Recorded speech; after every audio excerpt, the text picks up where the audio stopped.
everybody, and welcome back to my channel. Happy 2023, you guys. 2020 is over. That's wild. What a year it's been. I apologize for any weird noises that are happening. Dryer is going, my roommate's about to have a party, there's people walking above me. It's just a lot, so I'm sorry if any weird noises occur and you can hear them. I'm also talking a little bit quietly because I'm a little bit insecure about the fact that my roommate's right outside in the kitchen and I'm talking about books to a camera. She's a film person, she doesn't care though. So 2022 was really the year that I started reading again. I want to give a huge shout out to hiiiii fam for teaching me how to read again and getting me into it again.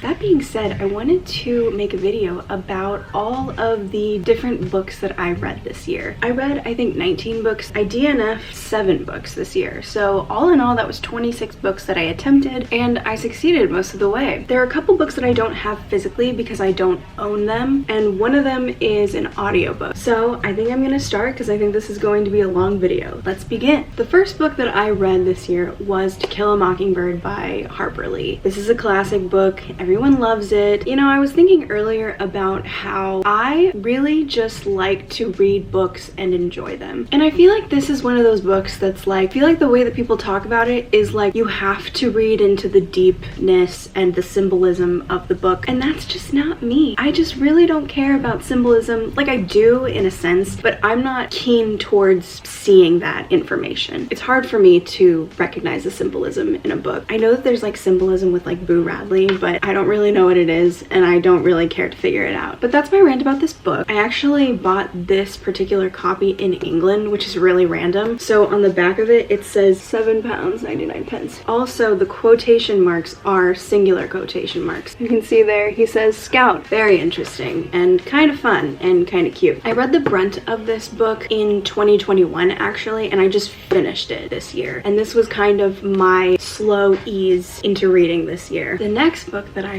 finished was The Love Hypothesis by Ali Hazelwood. This, I think, was really popular in 2021 when it came out. This was a very cute book. hiiiii fam described it as being like cotton candy on the brain, and that is absolutely true. Very easy to read. This book is also what they call an open door romance. It was very random, I feel like, and it was very off-putting. And if you will see, I literally went and I blacked out 2 whole chapters because I was so uncomfortable. But other than that, very happy romance, really cute, characters were lovely. The next book that I read, Up a Road Slowly by Irene Hunt. This, I'm not kidding, is my favorite book of all time. This little girl right here, my favorite book. It's just a coming of age story about a girl named Julie who lives in the country with her aunt and her uncle. My mom gave this to me when I was 12. I was almost 13. It was like a couple of weeks before my birthday, and I absolutely loved it back then. And I can't tell you how many times I've read this book. So many. It's my favorite. Always will be. The next book that I finished was LOL. The next book that I read was Tactics by Gregory Kokel. The tagline is a game plan for discussing your Christian convictions. Basically, he gives you practical, tactical advice on how to have conversations with people and how to ask them questions about their faith and their religion or whatever it is relating to Christianity, spirituality, whatever. And do it in a way that's inoffensive and just kind, but also to make the person think. It was a really good book. My best friend taught a class on it back when we were in college, and I've had the book ever since, but I didn't finish it back then. And I've been wanting over the years to finish it eventually, and so that's what I did this year. It's one of those books that I think every Christian should have in their arsenal, in their library, just to reference every once in a while. I also met Gregory Kokel, side note, and he signed my book.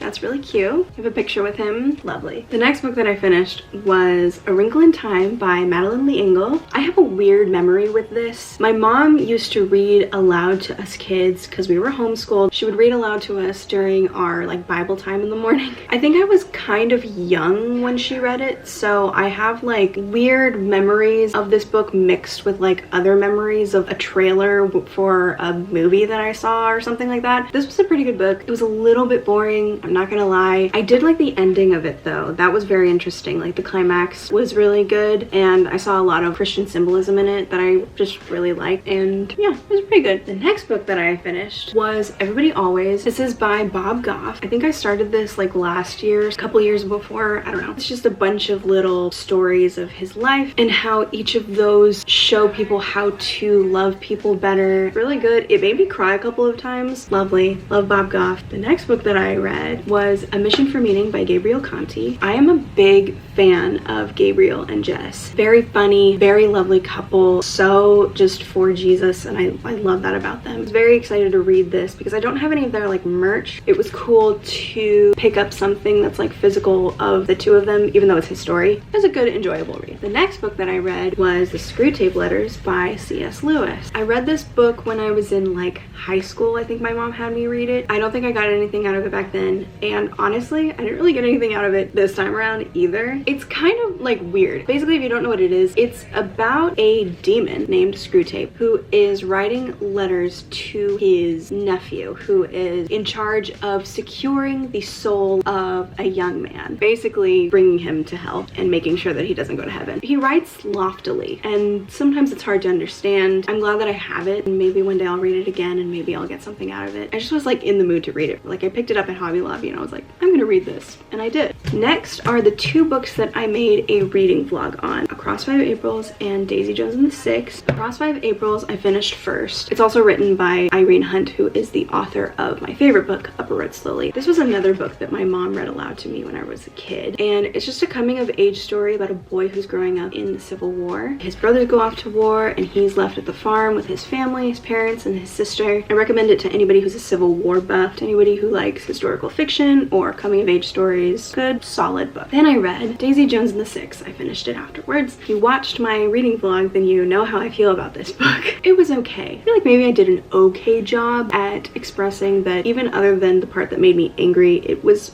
fine. I think I gave it 4 stars, even though I probably would give it 3 stars now, just because throughout most of it I was kind of thinking like, I want to be done with this. I love the cover of it. Oh my gosh, it just screams classic to me for whatever reason. It was fine. The next book I read gave me feelings, and it was very interesting. Better Than the Movies by Lynn Painter. This is Haley Pham's favorite book of all time. I think that's interesting. When I read it, it was wild. The main character, Liz, and I are very similar people. She's very happy and upbeat and happy-go-lucky, loves music, kind of like a theater girl-ish. Like a lot of people kind of judge her for the things that she loves. Also boy crazy, and all of those things are very much me. And so for that reason, it was like weird because I was like, oh, I'm a lot like her, but it was also juxtaposed with my life, and like that was just weird, and so it kind of gave me like weird thoughts and feelings about it. I don't know. Other than that, it was a really great book. It was cute.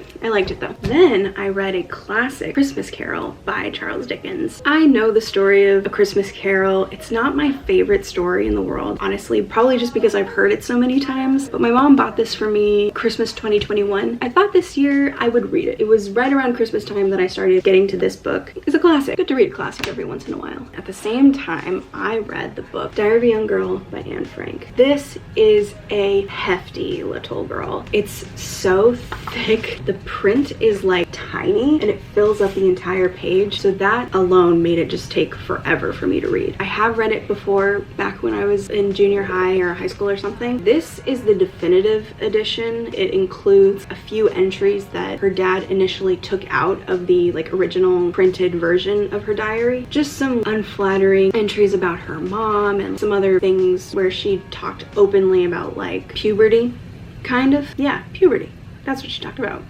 But it was interesting. Good to revisit. When I read the afterword, I sobbed because it's just so tragic what happened. Then, this was a surprise. I don't know if you can see this. It's a little bit of a joke. I got this for Christmas. My Diary by Miranda Sings. If anybody knows me at all, they know that I love Colleen Ballinger. Just ridiculous. I love Colleen. Her sense of humor is so weird. I got it for Christmas and I read it all in one day. It is a book, and so I decided to include it. It was good. We love Colleen. She's a queen. It's a special one for sure. Then I had plans to read this last book on the last week of the year 2022. We were going on vacation and I had a book that I wanted to read throughout it, and that was this one. But I had like a day in between where I was going to work, but I wanted to bring a book to work. But I didn't want to bring this last book because it's a hardcover and it's kind of big. And so I was like, what book can I read that's just like short and sweet? And so I ended up choosing this book, The Stolen Sapphire, a Samantha mystery. I was a huge American Girl fan growing up, and I thought I would revisit it just for the day. And it was cute. I can see why I was obsessed with it as a kid. I loved the mystery aspect of it. It was very interesting to me. I mean, my 25-year-old brain is definitely more accustomed to bigger books, more information. This wasn't written for a 25-year-old woman. It was written for a 10-year-old little girl. I think that's when I read it probably. And I loved it back then, and I thought it was really cute now. I'm glad I read it. Why not? The last book that I read, The Hotel Nantucket by Ellen Hildebrand. I didn't know how I felt about this at the beginning. It took me a little while to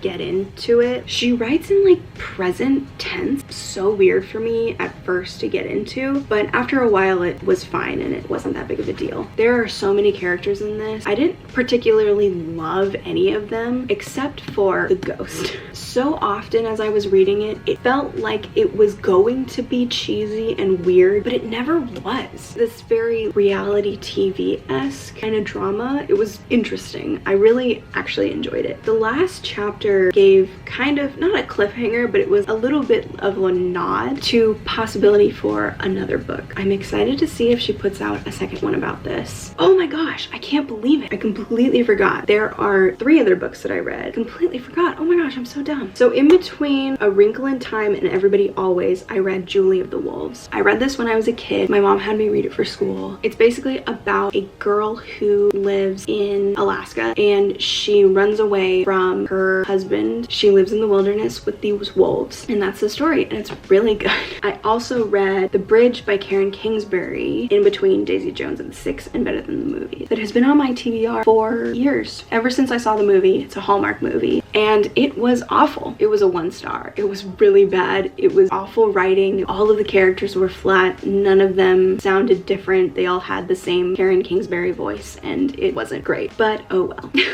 I also listened to, in audiobook format, I'm Glad My Mom's Dead by Jeanette McCurdy. Oh my gosh, this book was really good. It was also really hard to listen to at times, and I cried multiple times, but I did enjoy listening to it. So those were all of the books I read in 2022. I thought I would also really quickly mention my TBR for 2023. I'm not going to go into details about them because I've been talking for 75 years, but I thought I would mention them. Blood of Olympus by Rick Riordan, Holier Than Thou by Jackie Hill Perry, November 9th by Colleen Hoover, Maybe Someday by Colleen Hoover, Love in Other Words by Christina Lauren, Picture of Dorian Gray by Oscar Wilde, Rebecca by Daphne du Maurier, A Tree Grows in Brooklyn by Betty Smith, Personal Librarian by Marie Benedict and Victoria Christopher Murray, Coming Home by Rosamund Pilcher, Me Before You by Jojo Moyes, Summer of Broken Walls by K.L. Walther, Pachinko by Minjin Lee, The Help by Catherine Stockett, One of Us is Lying by Catherine M. McManus, and Turtles All the Way Down by John Green. So that's my TBR for the year.